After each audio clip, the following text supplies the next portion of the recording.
¿Qué pasa en la desaparición forzada? La nueva ley de amparo incorpora algunas reglas específicas para el caso de que se sospeche la desaparición forzada de una persona, reglas que en parte ya estaban en la ley anterior para los casos de incomunicados y desaparecidos. Le aplican las reglas de procedencia, trámite, suspensión y resolución previstas para cualquier pena prohibida por el artículo 22 constitucional. En un término no mayor a 24 horas, el juez debe dar trámite a la demanda, decretar la suspensión de oficio y de plano de los actos reclamados y requerir a las autoridades toda la información que pueda resultar conducente para la localización y liberación de la persona. Las autoridades requeridas deberán desahogar los requerimientos y no podrán invocar la falta de consumación de cualquier plazo para estimar que no se trata de una desaparición. Nota: después de presentar una demanda debes estar al pendiente del acuerdo y de las notificaciones provenientes del juzgado. ¿Qué puede esperarse después de que se presentó la demanda en vía directa? La demanda debió presentarse por conducto de la autoridad responsable. Si no se hizo de este modo, el proveído que recaerá a la demanda podrá ser de contenido diverso. Por ejemplo, si se presentó ante un juzgado de distrito, se declarará incompetente y le remitirá a un tribunal colegiado de circuito, el cual determinará el trámite que corresponda. Si se presentó directamente ante el tribunal colegiado de circuito, este la remitirá a la autoridad responsable, pero cuidado, pues se tendrá como fecha de presentación aquella en que la autoridad responsable reciba la demanda, de modo que previsiblemente será extemporánea. Si se presentó, como corresponde, por conducto de la autoridad responsable, es decir, el tribunal que dictó el acto reclamado, los trámites se desarrollan en todas las fases, una ante la autoridad responsable y otra ante el tribunal colegiado de circuito que conocerá del juicio. ¿Qué es el amparo adhesivo? Es la demanda de amparo directo que puede presentar la persona que obtuvo una sentencia favorable a un juicio ordinario cuando su contrincante ha promovido un amparo directo en contra de la sentencia que no le fue favorable. La autoridad que fungió como demandada en un juicio contencioso administrativo no puede promover amparo adhesivo. La falta de promoción de amparo adhesivo hace precluir la facultad de combatir las violaciones procedimentales cometidas en el juicio natural. Detalles: debe promoverse en el plazo de 15 días, contados a partir de que surtió efecto la notificación del auto de admisión a trámite de la demanda principal. La demanda adhesiva se tramitará en el mismo expediente y se resolverá en la misma sentencia. La presidencia del tribunal podrá prevenir, admitir o desechar la demanda por la falta de requisitos formales de procedencia. Los conceptos de violación del adhesivo podrán: 1. Fortalecer las condiciones de la sentencia en la parte que fue favorable al adherente. 2. Plantear violaciones al procedimiento que no trascendieron desfavorablemente en el fallo reclamado pero que pueden causar agravio en caso de que el amparo principal prospere. El adherente, igual que el principal, deben hacer valer todas las violaciones procesales, so pena de que precluya su derecho a hacerlo. Son inoperantes los argumentos que se limitan a combatir los conceptos de violación del amparo principal, sin mejorar las condiciones de la resolución reclamada y las que plantean la falta de legal emplazamiento, y debe negarse el amparo adhesivo. La ley dice que se puede combatir las consideraciones, que concluyen en un punto decisorio que la perjudica. La SCG ha establecido que en el amparo adhesivo no pueden combatirse las cuestiones que perjudiquen al adherente desde que se dicte la sentencia o resolución reclamada, sino solo las violaciones procesales a las cometidas en la sentencia que pudieran perjudicar en caso de declararse fundado un concepto de violación de la demanda principal. Para combatir las violaciones procesales debieron agotarse los medios ordinarios a fin de preparar el amparo, salvo que se encuentren los casos de excepción, a saber, que se trate de menores o incapaces, ejidatarios o núcleos de población ejidal o comunal, trabajadores, personas que por sus condiciones de pobreza o marginación se encuentran en clara desventaja social para emprender un juicio. En materia penal, tratándose del inculpado, ofendido, víctima, estos últimos incorporados en la reforma legal del junio del 2016, inconstitucionalidad de normas. La decisión recaída al amparo adhesivo debe trascender a los puntos resolutivos. La falta de promoción del amparo adhesivo hace precluir el derecho de combatir las violaciones procesales cometidas en perjuicio de quien obtuvo un fallo favorable, si estuve en actitud de combatirlas. Una vez admitida a trámite la demanda de amparo adhesivo, debe correrse traslado a la parte quejosa principal para que alegue lo que a su derecho corresponda. En lo general, el amparo adhesivo seguirá la suerte del principal, de manera que si los conceptos de violación del amparo principal se estiman infundados, deberá declararse sin materia el adhesivo. En los puntos resolutivos debe reflejarse la decisión sobre el amparo adhesivo. De admitirse la demanda, que sigue en el amparo indirecto. Radicado el asunto y registrado en el expediente, en el auto de admisión la juez o el magistrado proveerá sobre diversas cuestiones que son de gran importancia y que deben ser revisadas para verificar la regularidad del procedimiento. Si no se provee sobre alguno de estos temas no habiendo causa para esto, deberá solicitarse al tribunal que emita el respectivo pronunciamiento.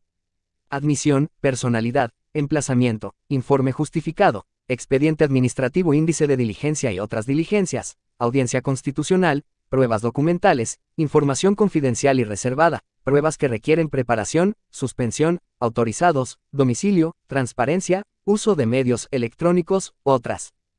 Admisión. Puede admitirse la demanda en sus términos o solo parcialmente. En este último supuesto, puede impugnarse esa determinación, si es trascendente. Personalidad. Se reconocerá la personalidad de quien promueve el nombre de la parte quejosa. En materia penal, se pedirá al tribunal que conozca del asunto que remita la certificación del nombramiento del defensor, si éste promovió la demanda. Emplazamiento. Ordenará emplazar a la parte tercera interesada y notificar al Ministerio Público. La falta de emplazamiento de alguna de las partes, por ejemplo, el agente del Ministerio Público que intervino en el procedimiento legal que dio lugar al acto reclamado, puede provocar la reposición del procedimiento de amparo. Informe justificado. Requerirá la autoridad para que se rinda su informe justificado en el plazo de 15 días, prorrogables. Si se reclaman normas declaradas inconstitucionales por la jurisprudencia, el plazo será de 3 días. Expediente administrativo, índice de la diligencia y otras diligencias. Requerirá la autoridad que remita con su informe todas las pruebas rendidas ante la responsable y las demás que estimen necesarias para resolver. En el sistema procesal penal acusatorio, la autoridad jurisdiccional acompañará un índice cronológico del desarrollo de la audiencia en el que se haya dictado el acto reclamado, en el que se indique el orden de intervención de cada una de las partes, regla creada por la reforma legal de junio del 2016. En materia agraria, deberá recabar todas las pruebas que beneficien a los núcleos de población, ejidatarios o comuneros y acordar todas las diligencias necesarias. También podrá requerirse a las partes para obtener cierta información que se estime necesaria, o acordar sobre la relación de este juicio con otros expedientes, su acumulación o concentración. Audiencia constitucional. Señalará día y hora para la audiencia en un plazo no mayor de 30 días, o 10 días y se arreglaban normas declaradas inconstitucionales por la jurisprudencia, en relación con estas fechas se computará el plazo para el ofrecimiento de las pruebas pericial, testimonial, inspección judicial y cualquier otra que requiere preparación, incluyendo los documentos que deban requerirse a la autoridad o a terceros las copias que no hayan expedido. Pruebas documentales. Si se acompañaron en originales o en copias, así se tendrán por exhibidas, sin perjuicio de relacionarlas en la audiencia. Si no se exhibieron y se solicita su requerimiento a quien las posee, se proveerá sobre la solicitud. Si se exhibieron originales o copias certificadas y se acompañaron copias y se solicitó la suspensión, deberá ordenarse su cotejo para ser agregadas al cuaderno incidental. Información confidencial y reservada. Pero verá sobre las medidas para salvaguardar la información exhibida con la demanda cuya divulgación pueda causar daño. Pruebas que requieren preparación. Se tendrán por anunciadas y se ordenará su preparación o se reservará su acuerdo. En este caso, debe darse seguimiento o solicitarse se provea desde luego, si no existe obstáculo para ello. Suspensión. Se proveerá sobre la suspensión, sea del plano, de oficio o a petición de parte y se ordenará, en su caso, la apertura del incidente. Autorizados. Se tendrán como autorizados en términos amplios, con todas las facultades, a las personas señaladas o solo para oír notificaciones si no se reúnen los requisitos legales o si no se acreditó, en su caso, que tuvieran autorización para ejercer la profesión de licenciado en Derecho. De ocurrir esto último, se recomienda promover a la brevedad ante el tribunal para acreditar tal carácter. Domicilio. Se tendrá como domicilio para abrir notificaciones el señalado. Si no se señala, se tendrán los estrados o, en su caso, si la parte quejosa reside en otra jurisdicción, se le podrá prevenir para que se señale uno en el lugar del tribunal. Transparencia. Se proveerá sobre el expediente a efectos de la legislación en materia de transparencia, acceso a la información y protección de datos personales. Uso de medios electrónicos. Podrá autorizarse el uso de medios electrónicos para obtener reproducciones de constancias procesales, previa razón que se deje en autos. Otras. Algunos otros pronunciamientos pueden hacerse, por ejemplo, habilitar funcionarios para practicar notificaciones o habilitar días y horas inhábiles. Nota: el máximo tribunal ha resuelto que el juez de distrito pueden adoptar en el trámite del juicio, además de la suspensión, otras medidas cautelares como registro preventivo de la demanda. ¿Cómo se realizan las notificaciones en el juicio? Existen diversas reglas dependiendo del destinatario de la notificación, el tipo de resolución que se notificará e incluso, las condiciones en que la diligencia se practicará. Para cada supuesto se disponen diversas formalidades. La inobservancia de estas puede producir la nulidad de la notificación. Los tipos de notificación son personales, por oficio, por edictos, por lista, por vía electrónica. Personales, a la persona privada de su libertad, el emplazamiento al tercero interesado o al particular responsable y otras. Por oficio, a la autoridad responsable, autoridad tercera interesada y Ministerio Público, tratándose de normas generales. Por edictos, al tercero interesado y al particular responsable cuyo domicilio se desconozca. Por lista, en casos no previstos para las personales y por oficio, y algunas personales a la parte quejosa si no señaló domicilio o este es erróneo. Por vía electrónica, a la parte quejosa, tercera interesada o autoridad con firma electrónica que lo soliciten. ¿Cuál es el procedimiento de las notificaciones personales? Es el siguiente. Procedimiento para realizar las notificaciones personales. Si el domicilio se encuentra en el lugar de la residencia del tribunal, o en un área conurbada si así lo estima el juez, el actuario se constituye en el domicilio señalado para oír notificaciones. Se cerciora de que el domicilio correcto y asista en el acta la fecha, la hora, el lugar y cómo se cercioró del domicilio correcto. Requiere la persona con quien entiende la diligencia, la presencia del buscado o de su representante legal o autorizado. Si se encuentra el buscado, le requiere que se identifique y asienta en el acta los datos de identificación, entiende la diligencia con él, le hace saber el tribunal que ordena la diligencia y el número de expediente, le entrega el acuerdo o resolución con sus anexos y le recaba la firma de recibido o en su caso, hace constar que se negó a firmar y asienta su firma. Con esto cierra el acta. Si no se encuentra, le deja citatorio con el nombre del tribunal que ordena la diligencia y el número de expediente para que en el plazo de 2 días hábiles acuda al tribunal a notificarse. Si el plazo comparece el buscado, se entiende con él la notificación. Si en el plazo no acude, se notificará por lista y en una página electrónica. Tratándose de notificaciones personales. Las notificaciones personales a la persona privada de su libertad se realizan en su lugar de reclusión o en el local del órgano jurisdiccional que conozca del juicio, o por conducto de su defensor, representante o persona designada para oír notificaciones. Asterisco se notifican personalmente las resoluciones que contengan requerimientos que necesiten la ratificación del desistimiento, las sentencias fuera de las audiencias. Es decir, cuando se dedican en fecha diversa a la del acta de audiencia y sobreseimientos dictados fuera de la audiencia. La resolución sobre suspensión definitiva dictada fuera de la audiencia incidental. La resolución de reposición de autos, la resolución que desecha la demanda o la tiene por no interpuesta.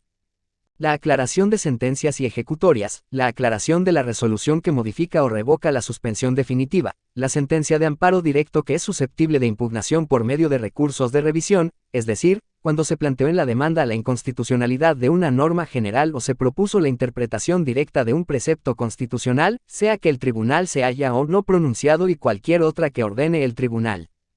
Si el domicilio señalado para oír notificaciones no está en el lugar de residencia del tribunal que conoce del juicio, la primera notificación se hará por exhorto o despacho en términos del Código Federal de Procedimientos Civiles, las que podrán ser enviadas y recibidas haciendo uso de la firma electrónica y se requerirá que se señale domicilio en el lugar del juicio, con apercibimiento de que de no hacerlo, las siguientes notificaciones, aun las personales, se practicarán por lista. Si no se señaló domicilio del tercer interesado del particular señalado como responsable, el tribunal ordenará investigarlo y podrá requerir, en el primer caso, a la responsable para que informe el domicilio que tenga registrado. Si usted arreglaban actos provenientes del procedimiento judiciales, la notificación se hará en el último domicilio señalado para oír notificaciones. Si a pesar de lo anterior no se localiza el buscado, será por edictos a costa de la parte quejosa conforme al Código Federal de Procedimientos Civiles. Cuando se trate de personas con escasos recursos, los edictos podrán ser pagados por el CJF que establece las disposiciones de materia de actividad administrativa de los órganos jurisdiccionales. Se sobreseerá en el juicio si no se entregan los edictos para su publicación en el plazo de 20 días siguientes a su entrega. Si no consta domicilio de la parte quejosa para notificarle al requerimiento a fin de que ratifique un desistimiento de la demanda o de un recurso, no se puede notificar por lista, sino que se continuará el juicio. La sentencia de amparo directo debe notificarse personalmente si en la demanda se planteó la constitucionalidad de alguna norma general o la interpretación directa de algún precepto independientemente de que el tribunal se hubiera o no pronunciado al respecto. ¿Cuál es el procedimiento de las notificaciones por oficio? Es el siguiente. Si el domicilio de la autoridad se halla en el lugar de residencia del tribunal, o en zona conurbada, si así lo estima el tribunal por ser un caso urgente, un empleado del tribunal entregará el oficio en el domicilio y recabará la constancia de recibo correspondiente. Si se rehúsan a recibir la pieza, el actuario se constituirá y comunicará al encargado de la oficina correspondiente, que si se rehusaran a aceptarla, se tendrá por hecha la notificación, artículo 245 de la Ley de Amparo. Si se aceptan el oficio se recabará el acuse correspondiente. Si no se aceptaran el oficio, se tendrán por hecha la notificación y se levantará el acta correspondiente, en la que deberán asentarse las circunstancias del caso. Si el domicilio se encuentra fuera de la residencia, se enviará el oficio por correo certificado con acuse de recibo, artículo 246 de la Ley de Amparo. En casos urgentes, el tribunal podrá ordenar que además de practicar la notificación de las formas ya precisadas, se realiza por cualquier otro medio oficial. Detalles. Tratándose de notificaciones por oficio. Las notificaciones al presidente de la República se realizarán por conducto del consejero jurídico, Procurador General de la República, Fiscal General, o Secretario de Estado designado, en su domicilio oficial. ¿En qué tiempo deben practicarse las notificaciones personales y por oficio? La regla general es que a más tardar el tercer día. La regla especial es que en materia penal, dentro o fuera de procedimiento, las resoluciones se notificarán inmediatamente. ¿Cuál es el procedimiento de las notificaciones por lista? Es el siguiente. La lista se fijará y publicará a primera hora de cada día hábil en el local del tribunal, en un lugar visible y de fácil acceso, y en el portal de Internet del Poder Judicial de la Federación. En la lista se publicarán los acuerdos y resoluciones fechados el día anterior. La publicación contendrá los siguientes datos: el número de expediente, el nombre de la parte quejosa, la denominación de la autoridad responsable y una síntesis del contenido del proveído. El actuario debe asentar en el expediente a la razón de que hizo la notificación por lista. ¿Cuál es el procedimiento de las notificaciones por medios electrónicos? Es el siguiente. La primera notificación de las autoridades, responsable tercera interesada o auxiliar, no se realizará por medios electrónicos sino por oficio. Si es foránea, el acuse sí puede ser enviado por medio de oficio digitalizado con firma electrónica. Deberán consultarse el Acuerdo General Conjunto 1/2015, de la Suprema Corte de Justicia de la Nación y del Consejo de la Judicatura Federal, que regula los servicios tecnológicos relativos a la tramitación electrónica del juicio de amparo, las comunicaciones oficiales y los procesos de oralidad penal en los centros de justicia penal federal, así como en el Acuerdo General Conjunto número 1/2013 relativo a la firma electrónica certificada del Poder Judicial de la Federación, FIRL, y al expediente electrónico, el cual establece las bases que rigen la integración y el acceso a los expedientes electrónicos relativos a los asuntos de la competencia que todos los tribunales del Poder Judicial de la Federación, así como de las notificaciones por vía electrónica. Todas las autoridades responsables, las partes quejosas son los terceros interesados que cuenten con firma electrónica podrán solicitar ser notificados por vía electrónica, solicitud que deberá ser expresa, pues no está implícita en la solicitud para tener acceso a un expediente electrónico. En caso de que sea acordada de conformidad, estarán obligadas a consultar continuamente el expediente para realizar las consultas en los plazos dispuestos.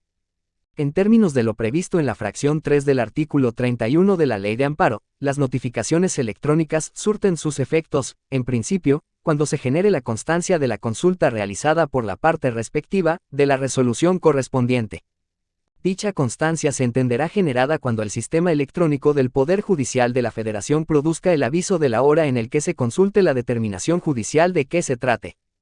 Por lo que en el caso de las partes que no hayan solicitado la recepción de notificaciones electrónicas, la consulta por esta vía de un acuerdo y de las promociones relacionadas con este, podrán realizarse hasta que el proveído respectivo se les haya notificado por el medio que corresponda de los previstos en las fracciones 1 a 3 del artículo 26 del citado ordenamiento, sin menoscabo de adoptar las medidas necesarias para que si alguna de aquellas solicita electrónicamente notificarse por esa misma vía, mediante la consulta correspondiente, el referido sistema registre dicha solicitud y permita la consulta. Si las partes que solicitaron que las notificaciones se hicieran por vía electrónica no realizarán la consulta respectiva, transcurriendo el plazo de 2 días hábiles a partir de que un acuerdo se haya ingresado al sistema, el sistema genera la constancia respectiva de que la notificación ha surtido sus efectos en términos del artículo 31, fracción 2 de la Ley de Amparo. El personal de actuaría asentará la razón. Si se trata de notificaciones en el incidente de suspensión, el plazo será de 24 horas. Las autoridades podrán solicitar una ampliación del plazo de consulta cuando la naturaleza del asunto pueda afectar su funcionamiento. El juez podrá ordenar que la notificación también se practique por medio del actuario.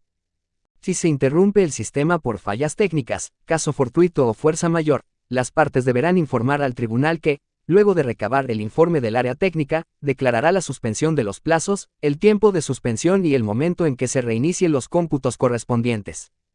¿Cuál es el procedimiento de las notificaciones por edictos?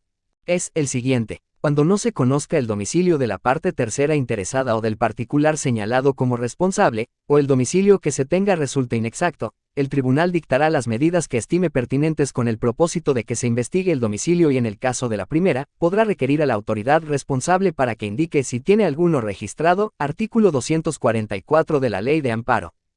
Las medidas para la localización del domicilio pueden consistir en requerimientos de información a las oficinas y registros públicos o la solicitud de auxilio a corporaciones policíacas o de investigación. Si agotada la búsqueda no se localiza la información relativa al domicilio, se procederá a la elaboración de los edictos y a su entrega a la parte quejosa.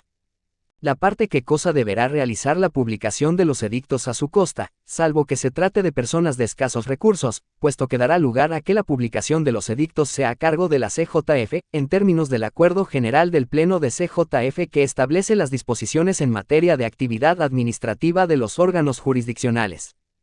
Se entiende por personas de escasos recursos no solo aquellas formalmente incluidas en un ámbito de extrema pobreza, sino también a quienes demuestren que en el pago de los edictos afectará gravemente su economía personal o familiar ante la precariedad de medios económicos para hacer frente a esta carga procesal, condiciones que deben ser probadas en el juicio.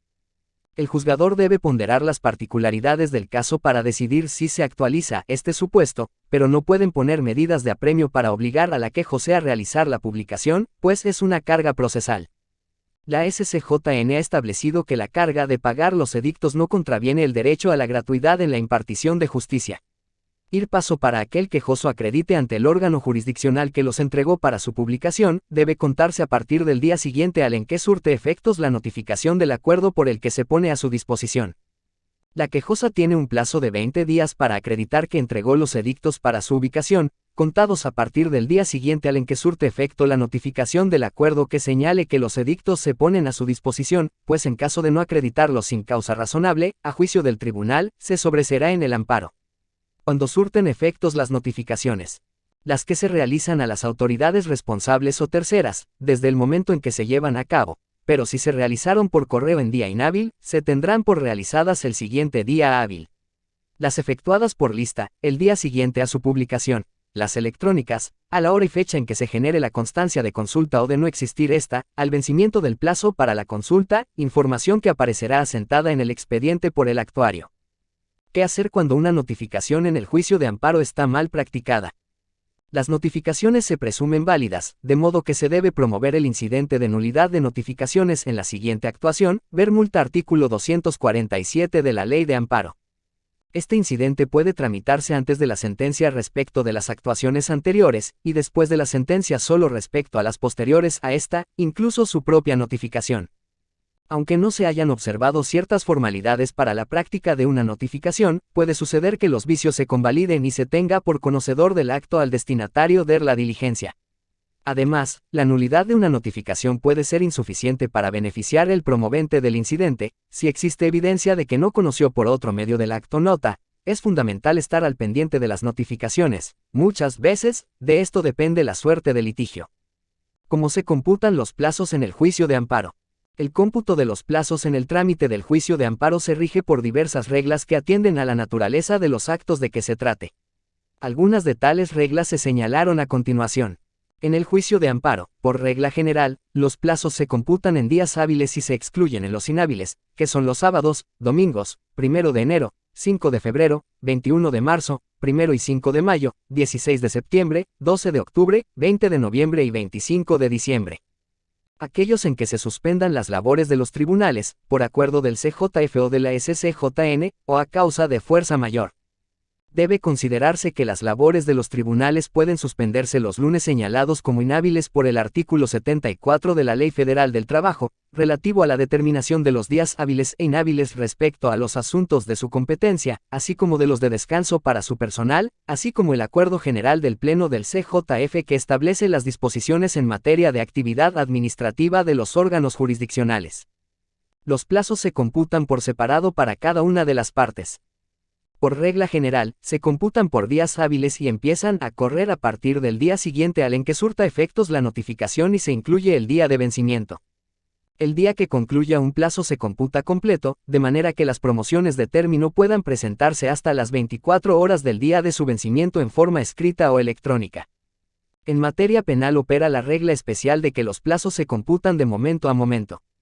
La jurisprudencia sentada con motivo de la ley abrogada estableció diversos criterios para computar los plazos previstos en horas. Los tribunales podrán habilitar días y horas para la práctica de diligencias cuando lo estimen pertinente. Los plazos se interrumpen cuando se presenta la promoción ante el órgano y en vía y forma adecuados. Nota: si no se tiene el acuerdo de disposición de labores, es recomendable considerar hábil el día correspondiente para efectuar los cómputos. ¿Qué es el informe justificado? Es el documento a través del cual la autoridad responsable comunica al tribunal si es cierto el acto, omisión o norma reclamados, si existen causas de improcedencia o sobreseimiento que impidan estudiar al fondo del asunto y defiende la constitucionalidad de su actuación. En el sistema procesal penal acusatorio, la autoridad jurisdiccional acompañará un índice cronológico del desarrollo de la audiencia en la que se haya dictado el acto reclamado, en el que se indique el orden de intervención de cada una de las partes, regla creada por la reforma legal del junio del 2016, en materia agraria, debe proporcionar al tribunal toda la información que tenga sobre el asunto. También debe informar si el promovente de la demanda tiene la personalidad con la que se presenta, cuando afirme que tiene reconocida la personalidad ante la responsable. La falta de informe genera la presunción de ser cierto el acto u omisión reclamado y tratándose de omisiones, en ciertos supuestos, pueda generar la presunción de inconstitucionalidad. Detalles. Con el informe, la responsable puede remitir el documento que contiene el acto reclamado, la constancia de notificación a la parte quejosa, el expediente y las pruebas que le favorecen y precedentes judiciales. Tratándose de actos materialmente administrativos, si la parte quejosa le atribuye ausencia o insuficiente fundamentación y motivación, la autoridad podrá en el informe subsanar esos vicios y la parte quejosa deberá ampliar la demanda para combatir la nueva información aportada por la autoridad. La SCJN ha establecido que esta regla solo aplica a actos administrativos unilaterales en los que no tiene intervención el gobernado y que son discrecionales, lo cual excluye a los actos que recaen a una solicitud de parte interesada, o bien, al ejercicio de un derecho de acceso a la información, de acceso a la justicia y de audiencia y defensa. Si del informe aparece la participación de una autoridad que no ha sido llamada como responsable o un nuevo acto que no es conocido por la parte quejosa, deberá requerirse a esta última, mediante notificación personal, para que manifieste si es su intención llamar a esa autoridad o reclamar ese acto. Las autoridades que hayan intervenido en el refrendo del decreto promulgatorio de la norma reclamada o en su publicación solo rendirán el informe cuando se les atribuyan vicios propios el informe. Sus anexos al informe pueden ser objetados de falsos. Nota: es relevante estudiar con cuidado el informe, pues de eso depende la necesidad de ampliar la demanda o de formular alegatos. ¿Qué ocurre con la información reservada o confidencial que exhiba la autoridad? El informe puede acompañarse de información que la autoridad haya clasificado como reservada o confidencial y es común que ésta solicite que no se permita a las partes en el juicio tener acceso a dicha información.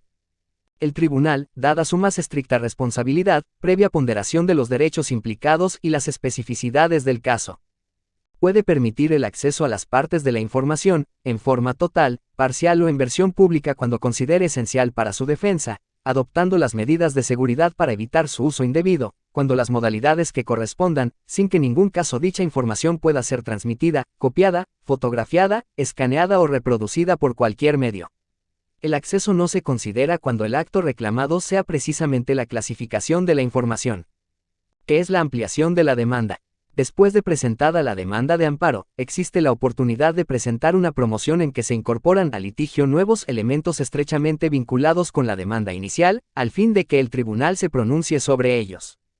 A esta promoción, cuyo objeto es incorporar nuevos elementos, se le denomina ampliación. Generalmente, la ampliación es necesaria, de modo que si no se promueve, la parte quejosa puede ver afectadas sus defensas. En ciertos supuestos, en que se trata de nuevos actos de la autoridad, la parte quejosa podrá promover un juicio independiente, pero esto podrá acarrear problemas de litispendencia o de cosa juzgada refleja. Solo el quejoso o su representante legal puede ampliar, el autorizado carece de legitimación. La parte quejosa podría ampliar la demanda de amparo cuando se actualiza alguno de los supuestos siguientes. Asterisco. Antes de que venza el plazo para promover el juicio. Asterisco cuando en el informe se mejore la motivación o fundamentación. Cuando conozcan nuevos actos vinculados con las reclamados o la participación de otra autoridad. Sobre qué versa la ampliación. La ampliación puede recaer sobre las partes, es decir, incorporar litigio nuevas autoridades responsables o terceros interesados. Sobre actos, normas u omisiones que se desea reclamar. O sobre los conceptos de violación relacionados con vicios propios de los nuevos actos o vicios que deriven de los actos ya reclamados pero que impacten en los nuevos. O de los motivos y fundamentos novedosos que la autoridad incorpora en su informe tratándose actos unilaterales materialmente administrativos y que son discrecionales, lo cual excluye a los actos que recaen a una solicitud de parte interesada, o bien, al ejercicio de un derecho de acceso a la información, de acceso a la justicia y de audiencia y defensa. En este último supuesto, si no se amplía la demanda, puede ocurrir que el tribunal estime que con lo expuesto en el informe quedó satisfecha la exigencia de fundamentación y motivación. Si se reclaman nuevos actos, no debe olvidarse expresar nuevos conceptos y llamar a las autoridades y no se están llamadas ya. ¿En qué plazo se debe ampliar la demanda? La ampliación de la demanda se puede presentar dentro del plazo aplicable para la promoción del escrito inicial de demanda según la naturaleza del acto reclamado. Dentro del plazo que aplica para la demanda de amparo tratándose de cualquier otro supuesto hasta antes de que se celebra la audiencia constitucional, para el amparo indirecto, o se turne el asunto a la ponencia, tratándose del amparo directo. Cuando el tribunal previene a la quejosa para que se manifieste si es su voluntad ampliar la demanda, la ampliación debe presentarse en el plazo que el tribunal conceda. Si ya se presentó la demanda, pero se olvidó incluir algún elemento relevante, como puede ser llamar a una autoridad a un tercero interesado o citar una jurisprudencia, entonces puede ampliar la demanda antes de que venza el plazo de que se tenía para presentar la demanda inicial. Esta práctica no es recomendable. Si al leer el informe justificado, la parte quejosa se entera de que el acto se reclamó deriva de otros actos que desconocía, porque nunca le fueron notificados o porque la notificación fue ficticia, puede ampliar la demanda. Debe tenerse cuidado en llamar a todas las autoridades involucradas en los nuevos actos, incluyendo el notificador si se impugna una notificación. Si en la demanda se quejó de insuficiente fundamentación o motivación de un acto administrativo y al rendir el informe justificado la autoridad mejora la fundamentación y motivación, debe ampliar la demanda, pues si no se amplía se corre el riesgo de que el tribunal encuentre suficiente la fundamentación y motivación perfeccionada en el informe justificado. Si esta era insuficiente y la autoridad no la mejora al rendir el informe justificado, la sentencia de amparo podrá concederlo de forma que se impida a la autoridad repetir el acto. Si del informe justificado se advierte la intervención de una autoridad responsable que no se llamó al juicio, debe ampliarse la demanda en contra de esta para que se le emplee y se puedan juzgar los actos. Si se reclamó la falta de respuesta de una petición en el curso del juicio, la autoridad responde la petición, se puede ampliar la demanda en contra de la respuesta, para evitar que se sobresea íntegramente el juicio.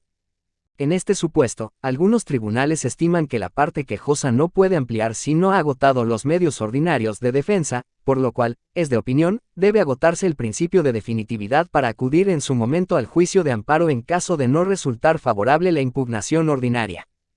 Si se reclamó un acto de un procedimiento y en curso del juicio se dicta la resolución o se ejecuta el acto, debe ampliarse la demanda para no perder la oportunidad de combatir esos nuevos actos por vicios propios. Si al rendir informe justificado la autoridad exhibe la notificación del acto reclamado para demostrar la extemporaneidad del juicio, se debe ampliar la demanda en contra de la notificación y no olvidar señalar como autoridad responsable al notificador y expresar conceptos en contra de su actuación. Si durante el juicio aparece la participación de una autoridad que no ha sido llamada como responsable o un nuevo acto que puede afectar los intereses del quejoso, el juez deberá prevenir a la parte quejosa para que amplíe la demanda. Nota: en el amparo directo por regla general solo es posible ampliar la demanda en el plazo para promover el juicio, pues el informe justificado no incorpora información desconocida.